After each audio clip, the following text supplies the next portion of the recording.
How disgusting, গ্রামগঞ্জে weather এত হটিং। যাই হোক কাকু, ভাড়া হয়েছে কত?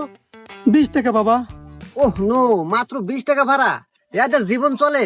দাঁড়াও কাকু, लेकिन एक सेकंड। এই নাও, তোমাকে 1000 টাকা দিলাম, ভালো মন্দ কিছু খেয়ে নিও। 20 টাকার ভাড়া 1000 টাকা? তোমার বাবার নাম কি বাবা? মিস্টার জলিল। ওই দক্ষিণ পাড়ার জলিল? ইয়াস। কে রে বা? তোমার বাপ সারা জীবন খেলো কামলা বেছে, আর তোমার এত পরিবর্তন কিভাবে বাবা? আরে কাকা, ইট ইজ মাই ডিজিটাল যুগ। আমি বড় ধরনের একটা গভর্নমেন্ট চাকরি করি। এসব তোমার মাথায় ঢুকবে না, কারণ তুমি ওল্ড ইজ ওল্ড। আর এই 1000 টাকা, আরে কাকা, এই ডিজিটাল যুগে মাথায় বুদ্ধি থাকলে এরকম 1000 টাকার নোট মিনিটে 1000 টাকা মান যায়। এটা নিয়ে তোমার ভাবতে হবে না, তুমি অটোই চালাও। আরে মানুষেরও সওয়াল আর আমারও সওয়াল।